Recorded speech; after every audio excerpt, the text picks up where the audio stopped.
আনিয়া এই মেয়েটির প্রেমে পড়ার গল্প শুনলে আপনার চোখ কপালে উঠবে।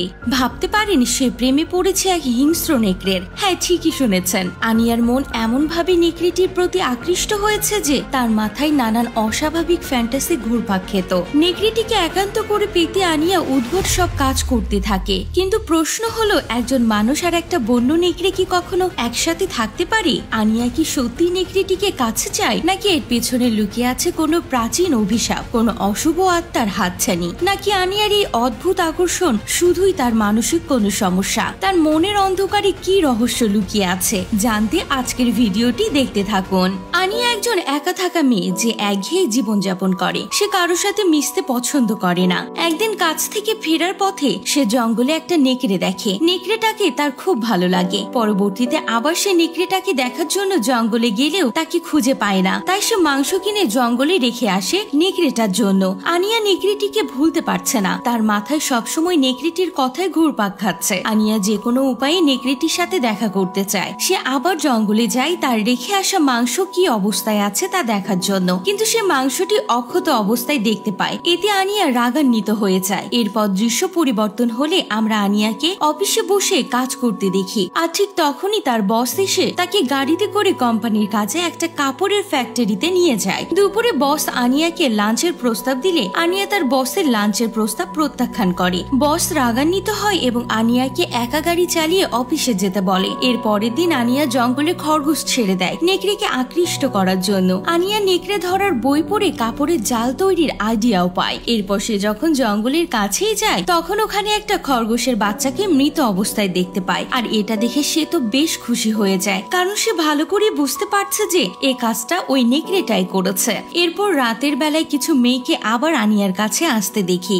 এই মেয়েগুলো ওই কাপড় তৈরি করার ফ্যাক্টরিতে কাজ করে। আনিয়া তাদের সবাইকে দিয়ে কিছু কাপড়ের টুকরোগুলোকে ব্যবহার করে একটা দড়ির মতো করে তৈরি করে। আর আনিয়া নিজে ওই নেকড়েটাকে ধরার জন্য তার কাছে কিছু অস্ত্র রেখে দেয়। এরপর ওই মেয়েগুলোর কাজ শেষ হয়ে গেলে আনিয়া তাদেরকে টাকা দিয়ে সেখান থেকে দ্রুত বিদায় করে দেয়। আসলে আনিয়া সেই নেকড়েটাকে তার রুমে নিয়ে এসে রাখার জন্য এই সব কিছু করছিল, যাতে করে সে সব সময় নেকড়েটার উপর নজর রাখতে পারে। এরপর রাতের বেলায় যখন আনিয়া ঘুমাতে যায়, সকালে ঘুম থেকে উঠে তার চোখ যায় কিছু ওষুধের উপর। এগুলো আসলে মানুষকে অজ্ঞান করার ওষুধ ছিল। এরপর সে ওষুধগুলো তার সঙ্গে নিয়ে নেয় আর গাড়িতে করে আবারও সে জঙ্গলের কাছে চলে যায়। তারপর সে মেয়েদের সাহায্য নিয়ে সেই কাপড়ের দড়িগুলোকে পুরো জঙ্গলে বেঁধে দেয় আর তারপর তার মশাল জ্বালিয়ে পুরো জঙ্গলটাকে ঘিরে ফেলে। এরপর কিছুক্ষণ খোঁজার পরে আনিয়া সেই নেকড়েটাকে দেখতে পায় এবং দূর থেকেই ওই নেকড়েটার গায়ে সে অজ্ঞান হওয়া ইনজেকশনটা পুশ করে দেয়। এরপর আনিয়া ওই নেকড়েটাকে গাড়িতে করে তার বাড়িতে নিয়ে আসে আর সে ঘরটাতে রাখে, যেখানে সে আগে থেকে এই নেকড়েটাকে রাখার জন্য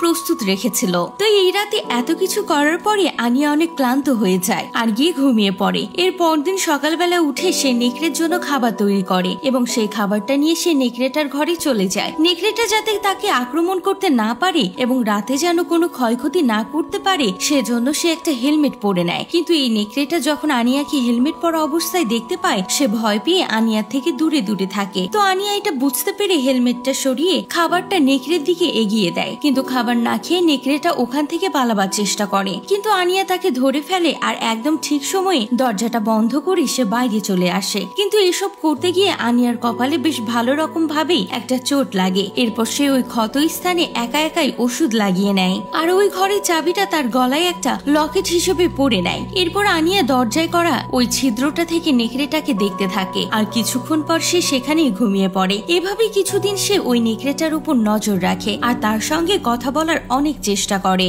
আসলে আনিয়া পুরোপুরি ওই নেকড়েটার প্রতি অ্যাট্রাক্টেড হয়ে গিয়েছিল, মানে সে তার প্রতি অন্যরকম একটা ফিল করত। এরপর আনিয়া ঘুমিয়ে যাবার পর সে একটা স্বপ্ন দেখে। সে দেখে যে নেকড়েটা তাকে শারীরিক ভাবে আনন্দ দিচ্ছে আর সে ওটা বেশ এনজয় করছে। এরপর হঠাৎ করে তার ঘুম ভেঙে গেলে সে বুঝতে পারে একটা স্বপ্ন ছিল। এরপর সে ফ্রেশ হয়ে সুপার মার্কেটে চলে যায়। সেখানে গিয়ে সে নেকড়েটার খাওয়ার জন্য মাংস কিনে নিয়ে আসে। বাড়িতে আসার পর সে দেখতে পায় নেকড়েটা পুরোপুরি অ্যাগ্রেসিভ হয়ে উঠেছে। সে বাড়ির দেয়াল পর্যন্ত ভেঙে ফেলেছে। এরপর যখন আনিয়া ও নেকড়েটার সামনে আসে, সে নেকড়েটাকে আনিয়ার দিকে এগিয়ে আসতে দেখে। আনিয়া তখন ভয় পেয়ে ওই নেকড়েটার দিকে সে মাংস আর একটা খরগোশের বাচ্চা ছুড়ে দেয়, কিন্তু ওই নেকড়েটা সেগুলো লক্ষ্য না করে সে আনিয়ার দিকে এগিয়ে যায়। তাই আনিয়া ভয় পেয়ে বালতির মধ্যে গিয়ে লুকিয়ে পড়ে। কিছু সময় পর নেকড়েটা তার কাছে আসে এবং তার পুরো শরীরের ঘ্রাণ নিতে শুরু করে, কিন্তু নেকড়েটা আনিয়ার কোনো ক্ষতি করে না, তার শরীরে একটা নখের আঁচড়ও ফেলে না। এরপর সকালে যখন আনিয়ার ঘুম ভাঙে সে দেখতে পায় যে ওই নেকড়েটা তার রুমেই আছে, এমনকি নেকড়েটা তার পা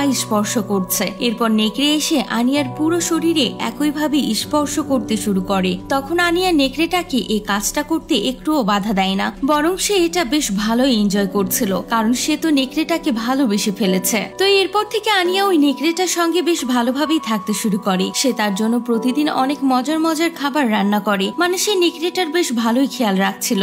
এরপর একদিন সে নেকড়েটাকে বলে যে আমার কিছু কাজ আছে, তুমি বাসায় থাকো, আমি একটু বাইরে যাচ্ছি। এরপর সে তার অফিসে এসে একটা মিটিং অ্যাটেন্ড করে। এর কিছু সময় পর যখন মিটিংটা শেষ হয়ে যায় তখন আনিয়ার সাথে তার বসের একটু ঝগড়া লেগে যায়, আর এটা নিয়ে তার বস তাকে দু একটা কথা শুনিয়ে দেয়। তখন আনিয়া তাকে বলে যে আমি তো আপনার চাকরিটাই করব না। এটা শুনে বস বেশ ঘাবড়ে যায়, কারণ আনিয়ার মতো একজন এফিসিয়েন্ট ওয়ার্কার যদি কাজ ছেড়ে দেয় তাহলে তো তাদের কোম্পানির বিপদ হয়ে যাবে। এরপর আনিয়া ওখান থেকে বাসায় ফিরে সে তার পুরো বাসাটাকে ভালোভাবে ক্লিন করে, কারণ নেকড়েটা থাকার কারণে বাসার মধ্যে অনেক নোংরা হয়ে গিয়েছে।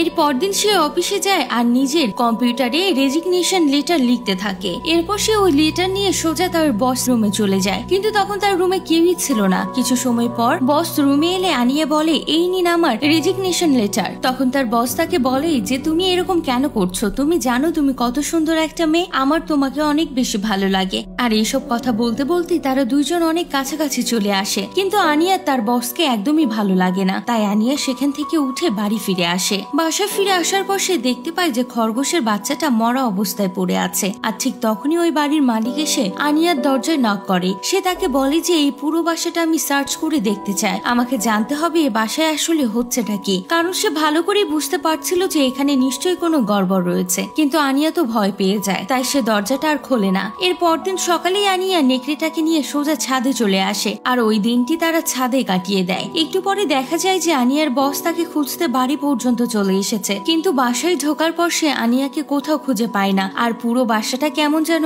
এলোমেলো অবস্থায় পড়ে আছে। এরপর যখন সে আনিয়াকে না পেয়ে চলে যাচ্ছিল তখন হঠাৎ করে তার নজর পড়ে ছাদের উপর, আর সঙ্গে সঙ্গে সে ছাদে উঠে যায়, আর উঠেই দেখতে পায় নেকড়ে সহ ছাদের উপরে দাঁড়িয়ে আছে আনিয়া। আনিয়ার বস তখন তাকে বলে যে তুমি এভাবে কাজটা ছেড়ে দিতে পারো না, তোমারও যেমন এই কাজটার প্রয়োজন রয়েছে তেমনি কোম্পানিরও তোমাকে প্রয়োজন রয়েছে। এই কথা বলার সময় হঠাৎ করে আনিয়ার হাত থেকে নেকড়েটার রশিটা সরে যায়, আর তখনই ওই নেকড়েটা তার বসের উপরে হামলা করে দেয়। নেকড়েটা বুঝতে পেরেছিল যে তার বস আনিয়াকে ডিস্টার্ব করছে, আর সে কোনোভাবেই চায় না আনিয়াকে কেউ বিন্দুমাত্র ডিস্টার্ব করুক। এরপর আনিয়া তার বসের ফোন থেকে অ্যাম্বুলেন্সে একটা কল দেয়। এর কিছুক্ষণ পরই সেখানে একটা অ্যাম্বুলেন্স চলে আসে, আর আনিয়া তখন নেকড়েটার সঙ্গে ওই গভীর জঙ্গলে চলে যায়। ওই নেকড়েটা আনিয়াকে কোথাও যেন একটা নিয়ে যাচ্ছে, আর আনিয়াও তার সঙ্গে নির্দ্বিধায় চলে যাচ্ছে। এরপর সকাল হলে আমরা দেখতে পাই যে তারা দুইজন এমন একটা জায়গায় গিয়ে পৌঁছেছে যেখানে কেউ ছিল না। ওখানে যাওয়ার পর আনিয়া নেকড়ের গলা থেকে রশিটা ছিঁড়ে ফেলে, আর তার সঙ্গে সঙ্গে ফাঁকা জায়গায় ঘুরে বেড়ায়। তবে সব থেকে আশ্চর্যের বিষয় হলো আনিয়া কিন্তু এখন নেকড়ের মতোই চলাফেরা করে। নেকড়ের মতো সে নিচু হয়ে মুখ দিয়ে পানি খাচ্ছে। ওই নেকড়েটার আনিয়ার জন্য শিকার ধরে নিয়ে আসলে আনিয়া সে নেকড়ের সঙ্গে ভাগ করে খাচ্ছে। আনিয়া পুরোপুরি ওই নেকড়ের মতো করে জীবন পরিচালনা করে এখন, আর এভাবে তারা তাদের জীবন পার করছে। আনিয়া এখন ওই নেকড়েটাকে যা করতে বলে নেকড়েটাও তাই করে, মানে যাই হোক তাদের ভালোবাসার কোনো কমতি নেই। এরপর রাতের বেলায় আমরা তাদের দুজনকে খোলা আকাশের নিচে একসঙ্গে ঘুমাতে দেখি, আর সকালে যখন আনিয়া ঘুম থেকে উঠে তার মুখে যেন একটা সুখের হাসি লেগে আছে, মানে এখানে সে ওই নেকড়ের সঙ্গে প্রচন্ড হ্যাপি আছে। আসলে আনিয়া তো ছোটবেলা থেকে একা একাই বড় হয়েছে, তার কোনো বন্ধুও নেই, এমনকি কোনো ভালোবাসার মানুষও ছিল না। তাই যখন তার ওই নেকড়ের সঙ্গে পরিচয় হয় ওই নেকড়েকে দেখি সে ভালোবাসায় পড়ে যায়। ভাবতে পারছেন নেকড়েকে দেখে কেউ আবার ভালোবাসায় পড়তে পারে? সে শুধুমাত্র নিজের হ্যাপিনেসের উপরে গুরুত্ব দিয়ে একটা জানোয়ারের সঙ্গে জঙ্গলে গিয়ে বসবাস করা শুরু করেছে। তবে এমন হিংস্র জানোয়ারের সঙ্গে জঙ্গলে ঠিক কতদিন বেঁচে থাকতে পারবে বলে মনে হয় আপনার? উত্তরটা কিন্তু আমাদের কমেন্ট করে জানিয়ে দেবেন। তো দেখা হবে পরবর্তী নতুন কোনো গল্পে। এতক্ষণ সময় ধরে আজকের ভিডিওটি দেখার জন্য আপনাদের অসংখ্য ধন্যবাদ।